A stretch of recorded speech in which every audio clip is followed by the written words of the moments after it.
All right, welcome into the FNIA podcast with a couple legends of the game. Tony Dungy right there in the middle, Rodney Harrison on the outside, Jac Collinsworth, fellas. We join ourselves today to talk about the tush push. We gathered today to talk the tush push, and the tush push is going to be staying in the NFL. There was a vote. It felt like there was some possibility that this would be the final season that we saw Philadelphia and others run this play. But, Coach, your initial reaction when you heard that they didn't get the votes to ban the tush push? Well, I felt like it was going to stay in place because it helps scoring and it's offensive play, and we tend to go for that. When I came into the league back in the early 70s or mid 70s, there was rules against assisting the runner. You could block for the runner. That's how you helped them. But you couldn't pull the runner. You couldn't push the runner. And now, for some reason, we seem to think that's okay. We have rules that regulate the defense, what they can and can't do. Defensive guys can't leap on top of people to block a PAT. You can't do certain things, but pushing the runner seems to be okay. And I just think it's not fair football. And I was disappointed, but I wasn't surprised. Yeah, when I heard it, Jack, I thought it was a huge victory for the Eagles. I had a player tell me that was a big reason why they felt like they had success last year, winning the Super Bowl and really bringing that team together. It galvanized the team, it brought it together, and they felt like no one could stop that play. And I agree with you, Coach. That play is unstoppable. It's an unstoppable play. They got a big physical offensive line, very imposing. They perfected the technique. You know, you get guys up there 6'5", 6'6", 6'7", but they do a great job of playing low with leverage. I just think it's an impossible play to stop. And we've seen teams try goal line. We've seen teams, you look at a team like the Tampa Bay Buccaneers, they got Vita Vea, and then they go out and then they draft Desmond Watson, a guy that weighs 425 pounds to stop it. So I just think it's an impossible play to stop, and it's no way it's going away. Do you think that was a draft pick designed to stop that one play? Maybe get a 400-pounder, but I don't know. Yeah, you got over 700 pounds in the interior of that defense, Coach. It gives you a chance. It's interesting. And I still don't think. Sorry, go ahead, Coach. I was going to say offensively, you can get behind and push, but the defenders, they can't get behind the defensive line. I mean, the linebackers, the safeties, they can't get behind the D-line and push back. So the rules really are not fair on both sides of the line of scrimmage, are they?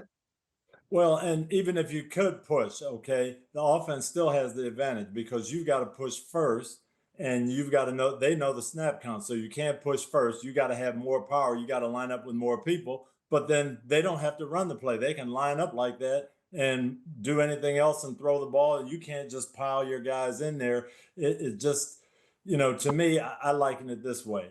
If a team was at the 1-yard line and they took two of their receivers and put them out wide and put one receiver on top of the other guy and threw the ball to him, you can't jump up there and get it. You can't push him because it's pass interference. It's not a play that would be fair. And to me, this is the same thing. We can line up 10 people behind the quarterback and push him, and you have no chance to stop it on defense.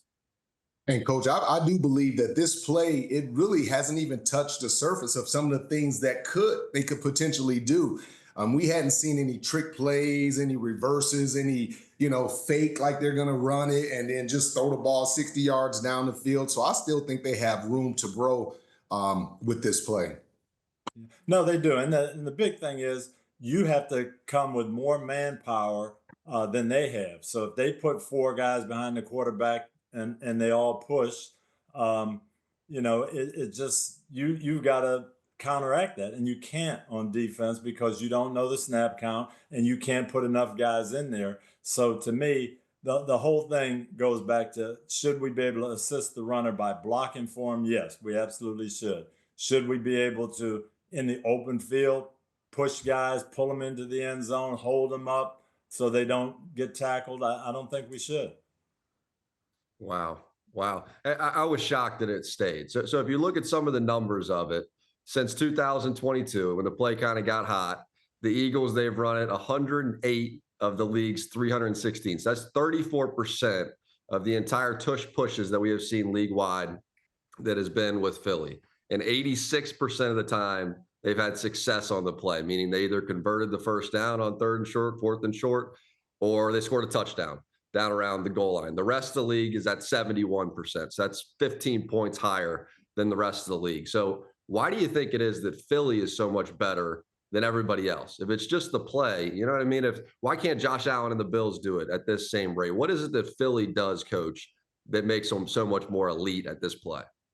Well, they're good at it. They practice it, and that is part of their weaponry. It's their mentality, and they've perfected it. They've got a strong offensive line. They've got a quarterback that squats 600 pounds, and they've got people behind him that can push. So they've got all the elements, but it's physics, and you should be able to succeed 70, 75% of the time if you've got enough manpower there to push your quarterback. And I think other teams are going to do that. And coach, they definitely have enough manpower. You start looking at Mulata and Landon Dickerson and all those big guys. And those guys, they're just not a big players. They're very athletic, so they can get low.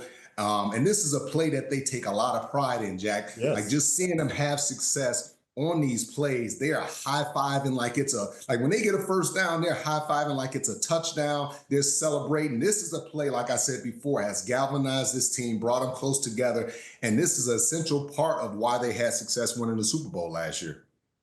And that's one of the reasons why I think it didn't get knocked down, because people would think, okay, we're attacking the Philadelphia Eagles. We're coming after one team. Now, in the next couple of years, when everybody starts doing it and you have 50% of the league doing it, that's when the rule will get changed. Yeah.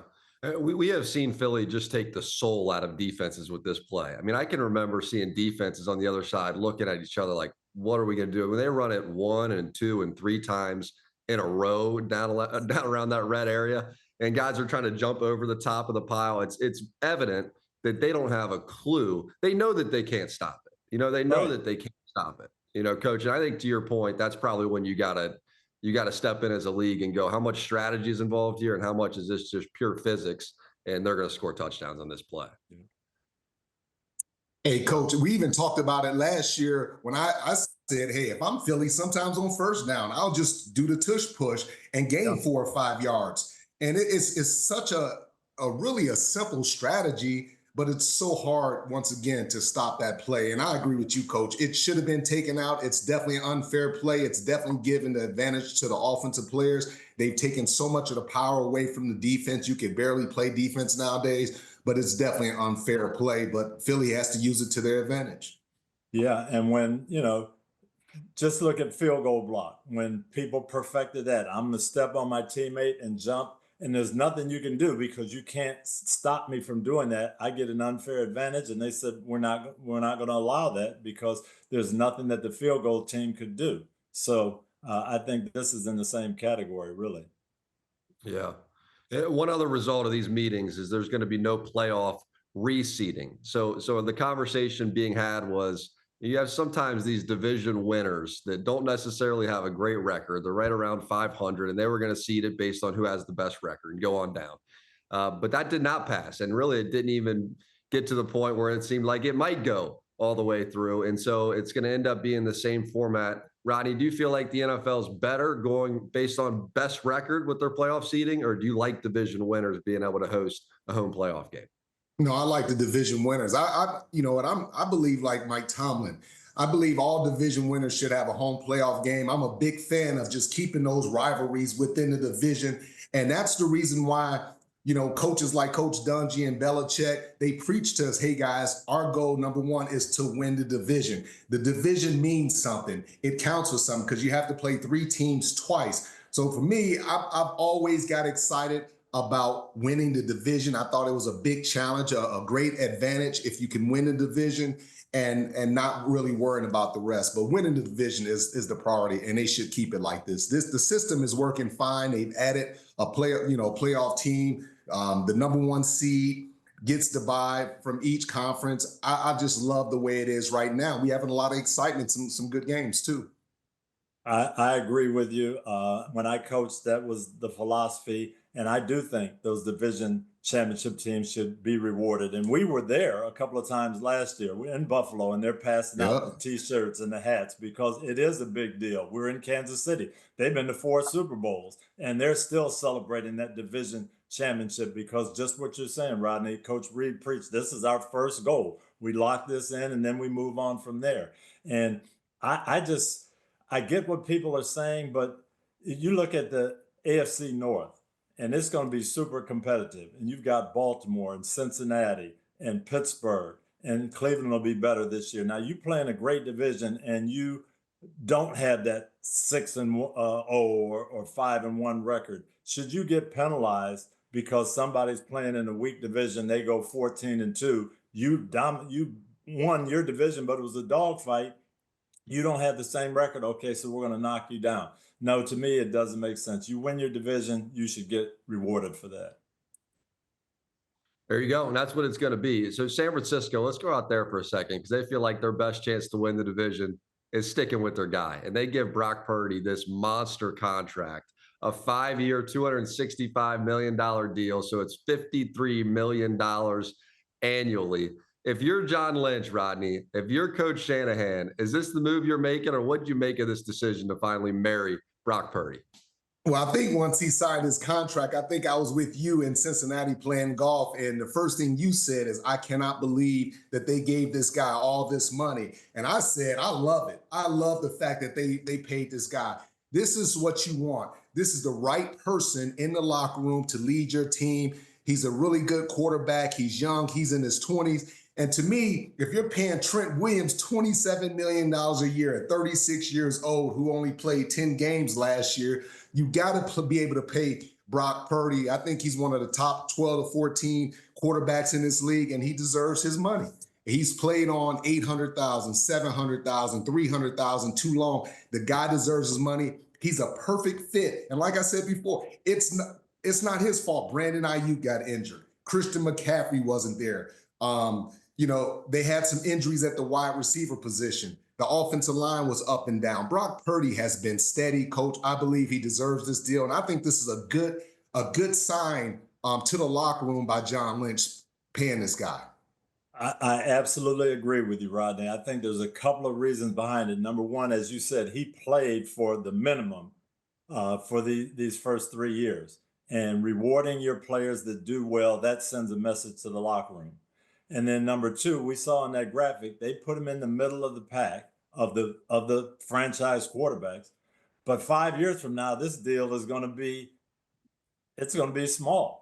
So, rather than wait and say, okay, now like the Cowboys had to do with Dak Prescott, they waited and they had to bump him up to the top of the ladder.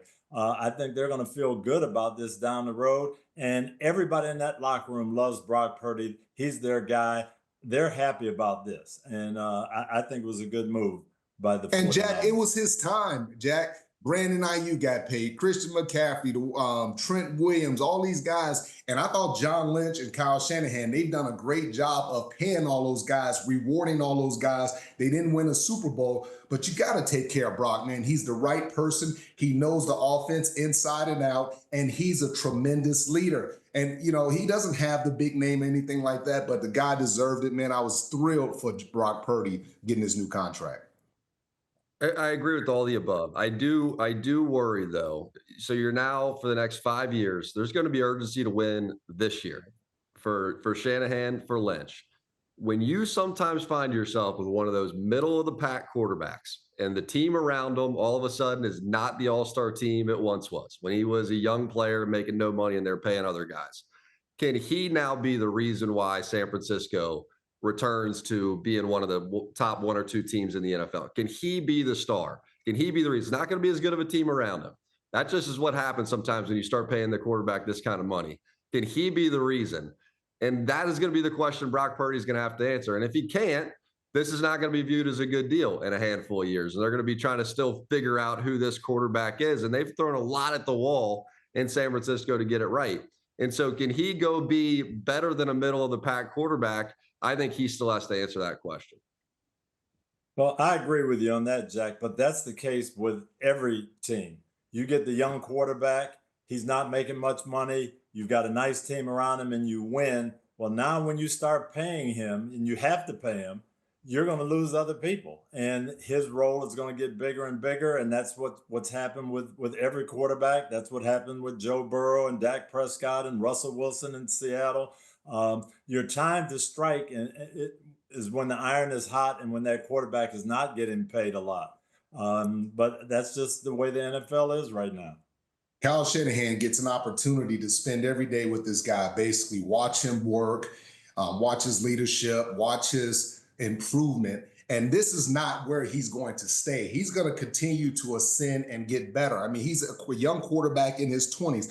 And Brock Purdy, I truly believe it's not going to change who he is. The money's not going to change. He's going to be the same guy, whether he's making $900,000 or whether he's making $50 million. It's not going to change. That's why I'm so excited for Brock Purdy.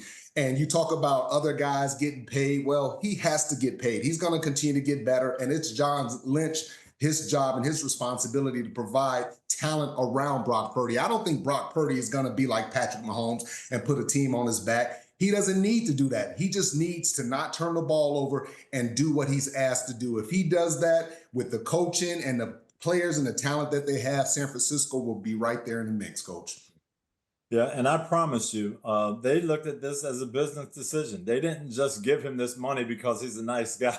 That's all I'm saying. Sorted it out, and they said, "This is our guy. We're banking on him, and our reputation's on the line." But they believe in him, and they're showing it. And it was a decision. I mean, they were weighing it back and forth, I'm sure, probably throughout the course of this year, going, is this worth it? Is this not? You know, I would have been curious, had San Francisco not gone with Brock Purdy. I mean, do you think there would have been a larger market for Purdy out there on an open market? Do you think Purdy's about this range, or do you think he would have gone higher? How would you view Purdy, Coach, had it not been? I think there's a lot of people that like Brock Purdy, and I think San Francisco had to look at what's our alternative. Okay, if we don't pay him, who do we get? What is that going to cost us? And we might get somebody who's not as good. We drafted a guy with the third pick in the draft that we thought was better, and he wasn't. So, yeah. Good point. Good point. They tried to bring in Garoppolo, pay him. That didn't work out. Yeah. So it's not their first time trying to get this quarterback spot right. Go ahead, Ron. Jack, what for you, in your opinion, what constitute a quarterback deserving of getting paid? Like, what does Brock Purdy have to do to make you feel comfortable paying him this type of money? I would worry about physical limitations that would stop him from becoming an elite quarterback in the NFL. Just his size, his speed, his ability to run and break tackles, and just all the things that we're seeing from this star level of quarterback in the NFL. I think he's more like a Dak Prescott or below him on that chart. I mean, we got time to see. We're going to figure out over these next 5 years. I think he's right in that probably 15, 17, right in that range of best quarterbacks in the league. And as that roster gets older, deteriorates, and they got to go young to replenish, his job is going to get a hell of a lot harder. And can he become the reason why they go win Super Bowls despite the roster getting worse? I doubt it. I think it's crazy to even consider not signing this guy. You work so hard, like Coach talked about. You draft a quarterback, what was it, 3 overall or whatever it was, and now you have a guy that you know can play football. And to say, oh well, we're gonna go cheaper, I think it's a slap in the face. I think it would have had a dramatic impact in the locker room. Guys come to work every single day and they know Brock Purdy's journey. They see his work ethic. They see every day he's grinding. So if he doesn't get paid, they're looking like, hey man, this is a bad organization. I'm not going to get paid if Brock Purdy's not going to get paid. So it has a trickle down effect. But I think this is a fantastic deal. He's shown that he's athletic, he can be accurate, and he's a good leader. He's a good, solid football player, and this is what you get paid if you're a starting quarterback in the National Football League. And it is. It's kind of shocking to us as we see the numbers, but this is the going rate for quarterbacks. It is. Jack, you mentioned Dak Prescott. I don't know if Purdy's in that range. Is he better? Dak Prescott's making more than Purdy right now. So for sure. That's the going rate. He is. And both those guys still kind of are in the position of proving that they're worth that kind of money. We'll see if they do as it goes along. So let's go on down. More international games. That's another result of these offseason meetings. And we've heard this now from Goodell a handful of times that, there was talk about, is there going to be a team in London? Is there going to be a team in Brazil? Is there going to be a team? And it appears that the league for now is just going to take teams, take games, and put them internationally. And that's the strategy for growing the sport, which is a clear focus of Roger Goodell and his commissionership. So, Coach, your thoughts on this, because we have now been to Rio. We have now seen the game in Brazil. Sao Paulo is where we were for that game. You've seen what it looks like in front of the international fans. Your thoughts on the NFL internationally and how it can work well? Well, I think it's huge for the NFL. I think they're building their brand, and I applaud them for that. If I was still coaching, I would be concerned. I don't want to be that team that has to go overseas in the middle of the year. I like things normal, level, all the way through, and you can plan for it. Now, as a coach, you have to say, we're not going to have any built-in excuses. So if we get the game, I'm not going to let the guys complain about it. But behind the scenes in the league meetings, I'd be complaining if I'm a very good team and I'm trying to compete to win a Super Bowl. I don't want my schedule disrupted in the middle of the year, even though it's going to be profitable for the league.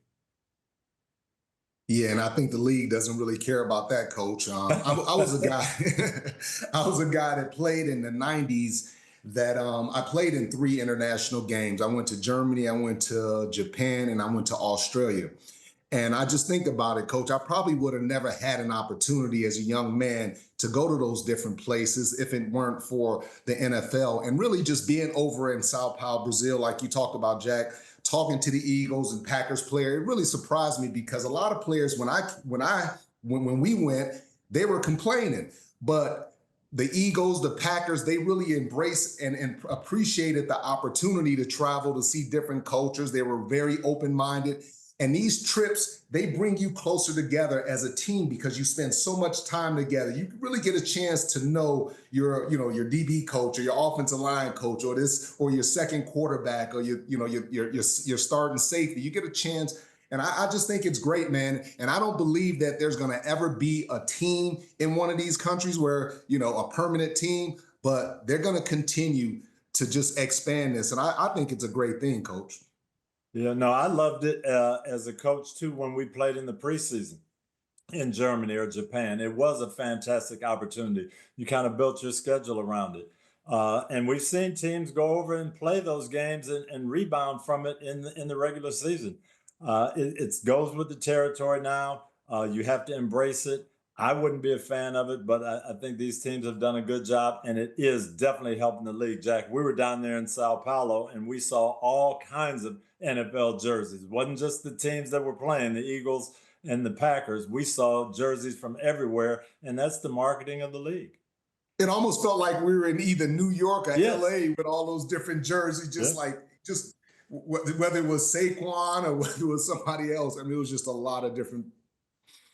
It did. It was like guys had, a Peyton Manning jersey or Tom Brady jersey. They had this jersey in the closet probably for 20 years, and you saw them breaking it out and putting it on. And I'll never forget just the pregame of when the Packers and the Eagles came on the field and the sound of, this crowd being able to see these NFL team for the first time. And then right before the opening kickoff, when we were getting ready to go catch a plane because we had 2 more games coming up or another game coming up on Sunday night, that same week, but just the sound and the roars of them finally seeing NFL football. And you step back and you go, this is the reason why you do it. I mean, this is for them to be able to feel it, to be able to feel an NFL game. And I think it's going to be really cool. Goodell was saying that they can get up to 16 regular season games internationally. Wow. If it gets to that point, it's going to feel like every week that we're going to be taking at least one game. It was 9:30 a.m. kickoff, whatever the case may be. Yeah. It's really going to be a very international feeling league. And the Olympics will help with that. That's the other piece of this is now the NFL guys can play in the Olympics.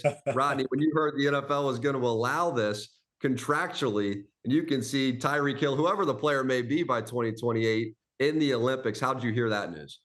I would just say this. If I were a player and I was under contract and I was good enough to play in the Olympics, the only thing I would want to ensure is not necessarily my safety, Coach, but guarantee my contract. Yeah. If I play and I go and tear up my knee, you got to guarantee those guys their contract. And if you do that, most guys will go out there and play. If I'm an impending free agent, I'm not touching 7-on-7 because of my contract situation. But if I'm already under contract, I wouldn't mind playing because it's such a great honor to play.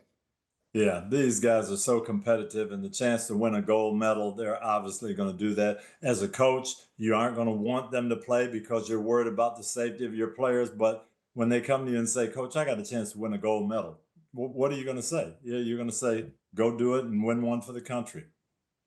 Yep.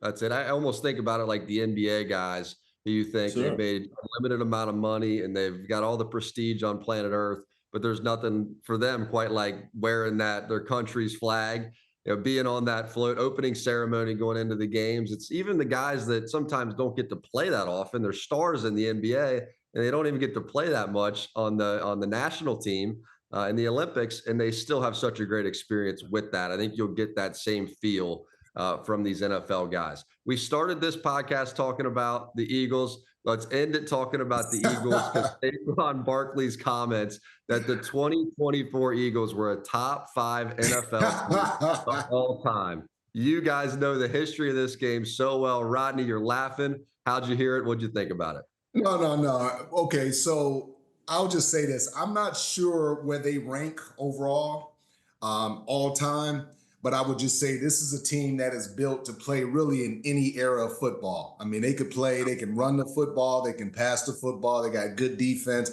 but I wouldn't say this is a top 5 team all time. I wouldn't say that. And, Saquon's a lot younger than I am, and he hasn't been around very long. But I would put him against some of those San Francisco 49ers teams and some of those Pittsburgh Steelers team and see if he would say the same thing with all those Hall of Famers guys that you play with, Coach. Yeah, Saquon has a little recency bias, and I've got my notes here. I don't want to take him back to the 60s and the Packers of Vince Lombardi when I was growing up watching that great team. I don't want to take him back to the 72 Dolphins who were undefeated. The 1976 Raiders, who were 16-1 and had a Hall of Fame center, a Hall of Fame left guard, Hall of Fame left tackle, Hall of Fame tight end, Hall of Fame quarterback, Hall of Fame wide receiver. They were pretty good, Saquon. And yeah. And then I'll look at the teams that I played on. My Super Bowl team, the 78 Steelers, we had 10 Hall of Famers on that team. We beat a Dallas Cowboys team who had 7 Hall of Famers. And those were some fantastic teams. And Philadelphia is great. They had a tremendous year. I don't see that type of thing just yet. Or even the 89 49ers, Rodney. You probably grew up watching them, Jerry Rice and those guys. 85 Bears. 85 Bears. Okay, the 89 49ers with Rice in that group, they had 3 playoff games. The combined score was 126-26. They gave up 26 points in 3 postseason games and scored almost 40 points a game.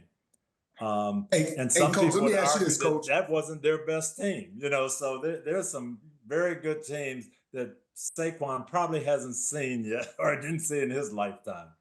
Hey, Coach, I got a question for you. Your Super Bowl winning team, do you think that you had a better team than the Eagles Super Bowl team from last year? Yes. I got to that team, and the year before, in my rookie year, the year before, 10 of the 11 starters on defense went to the Pro Bowl. They went 27 quarters without giving up a touchdown. And that was just an unbelievable team. They changed the rules because of some of the defense that team played. And the young guys were on offense. That Swan and Stallworth and Bradshaw, they were just starting to bloom then. So by the time they got to that 78 team, we had it dynamite on both sides. Now we're playing the Dallas Cowboys, and they've got Roger Staubach, Tony Dorsett, Drew Pearson, Randy White, Too Tall Jones, guys who are in the Hall of Fame, and we took care of business on them. I would even say, Rodney, you guys, 2007 team, that's probably the best team that I saw in the 2000s. And Philadelphia would have had a hard time with that team. What do you think, Rod? What was the best team you ever played on? Oh, the best team that I played on was the 2007 undefeated team, the 16-0 team. I mean, we were really good and smart on defense, had a lot of veterans. We were very explosive on offense, averaged over 37 points a game. We won in different ways, blowing out people, close games. But yeah, I think that team is a team that the Eagles definitely couldn't stand up to. You're a little too modest to brag. That team, your average margin of victory that year was almost 20 points a game, 19.7 a game. So they're winning by 3 touchdowns every week, Jack. Yeah. It's hard when you start talking about that type of history. I mean, I know what he's feeling. The team did not have a weakness. You start looking at the roster, their offensive line was strong. Their quarterback was strong. They bullied people. Saquon's one of the best running backs to do it. They have 2 phenomenal wide receivers. Defensively, their D-line was phenomenal. Their linebackers were so deep behind them. Their defensive backfield had 4, 5, 6 guys that could all go play. So I understand what he's saying. But when you look at all the great teams throughout the history of the NFL, top 5 is a pretty high mountain to climb. I think that's really the point that we're hearing here. Is that fair to say? Yes. And there's some recency bias. We know these teams in the last few years, but there were some really, really good teams in the 90s and the 80s that were very, very talented. Coach, you know what he's looking at? This is that one caveat that he's looking at probably. He's looking at how big and how, athletic this team, this 2024 team is compared to, say, like the 72 Dolphins. Because, 72 Dolphins, their offensive line was probably 250, 260, whereas their average offensive line is 310 pounds. So, that's what probably a young guy like that is looking at. Look how big, look how athletic and how fast we are. These older teams couldn't keep up with us. Yeah, and I'm sure he's saying, hey, we were very, very good on the Giants, but now I'm with this team and we're so much better. And I can see why he's saying that and why he's excited. And they put a pounding on Kansas City. But they're, in the historical context, they're up there, but I'm not ready to put them in top 5 just yet. Agreed. There you go. And sometimes a little bit of time going by, maybe they win another one and this team starts to prove itself. And then maybe they have this many Hall of Famers as time goes by and we can have an even more deep conversation about this. But fellas, we appreciate the perspective so much. The offseason's fun because we get to have these kinds of conversations on the FNIA podcast. Have a great week. Great to see both of you guys. Appreciate the time. All right. Yes, sir, Jack. See ya.